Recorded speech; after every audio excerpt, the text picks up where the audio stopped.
Mesdames et messieurs, bonjour, je suis Tonton Lumia. Aujourd'hui, nous allons aborder un sujet sensible mais extrêmement important.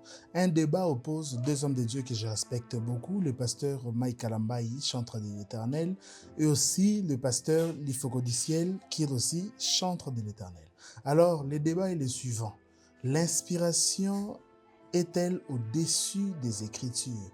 Le pasteur Mike affirme que l'inspiration n'est pas au-dessus des Écritures, alors que le pasteur Le Focodiciel a chanté dans une de ses chansons disant que l'inspiration, c'est le monde de Dieu et cette inspiration dépasse les Écritures. Alors moi, Tonton Lumi, analyste, penseur de la Bible, je vais aussi répondre à cette question, je vais vous éclairer par rapport à ce que moi, je comprends lorsque je lis la Bible.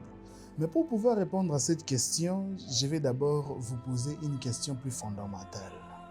Comment reconnaissons-nous qu'une inspiration vient de Dieu? Comment nous pouvons affirmer que telle inspiration vient réellement de Dieu? N'est-ce pas? C'est lorsqu'elle cadre avec les Écritures. Je vais donner un exemple. Dans Éphésiens chapitre 2, versets 8 à 9, la Bible dit que le salut est gratuit. Il suffit de croire pour être sauvé. Mais supposons qu'une personne sort et nous dit que pour être sauvé, pour recevoir le salut, il faut donner 100 dollars. Est-ce que cette inspiration vient de Dieu? La réponse est non.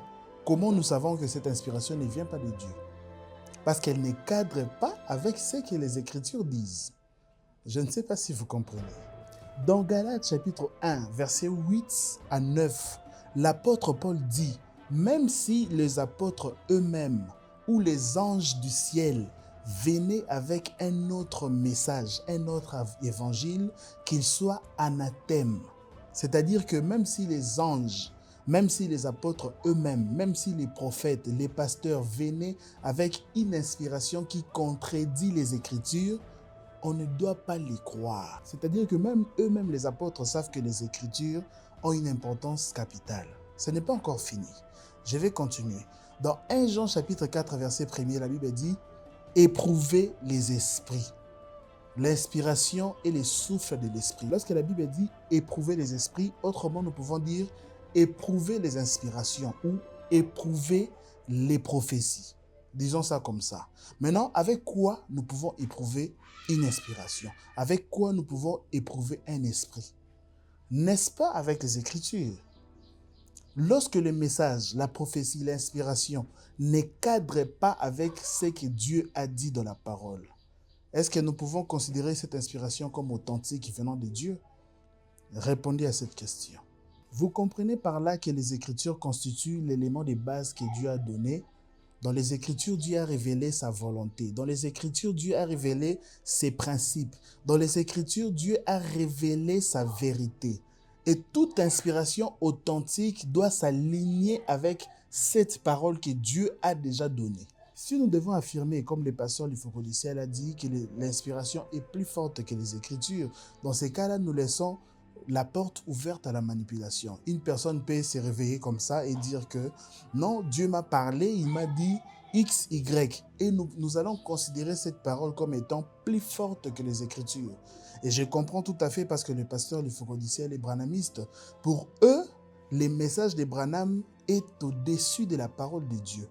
Si Branham a dit que X égale 1 et la Bible dit X égale 2, eux, ils vont croire les messages de Branham. Parce que pour eux, l'inspiration de Branham est plus forte que les Écritures. C'est tout à fait normal qu'il affirme ça. Dieu peut parler à quelqu'un. Dieu peut donner des prophéties. De la même manière qu'il a poussé, la Bible dit que c'est poussé par l'esprit que les hommes ont parlé de sa part. De la même manière que les apôtres ont parlé, de cette même manière, les pasteurs, les prophètes peuvent aussi parler.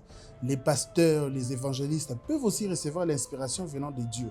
Je suis d'accord. Dieu peut éclairer une chose, Dieu peut approfondir ou appliquer une réalité. Mais Dieu ne se contredit pas.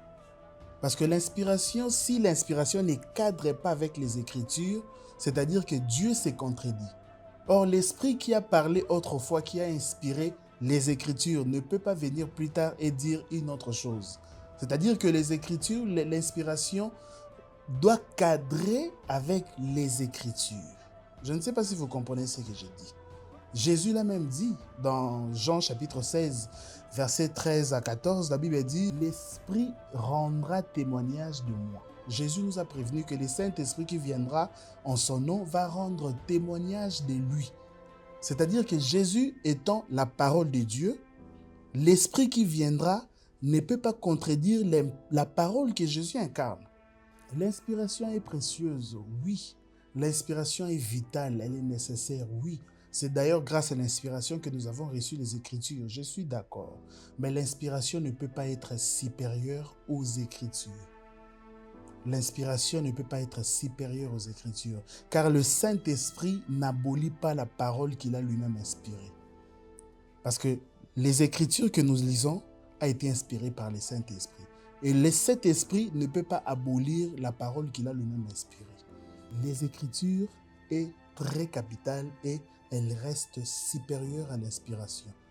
Parce que si nous disons que l'inspiration est au-dessus des Écritures, plus tard l'Esprit peut aussi dire autre chose, et l'inspiration peut aussi révéler autre chose, alors que ce même Esprit avait déjà parlé hier aux apôtres. Donc je pense que vous avez compris, la réponse est claire. Les Écritures restent au-dessus de l'inspiration.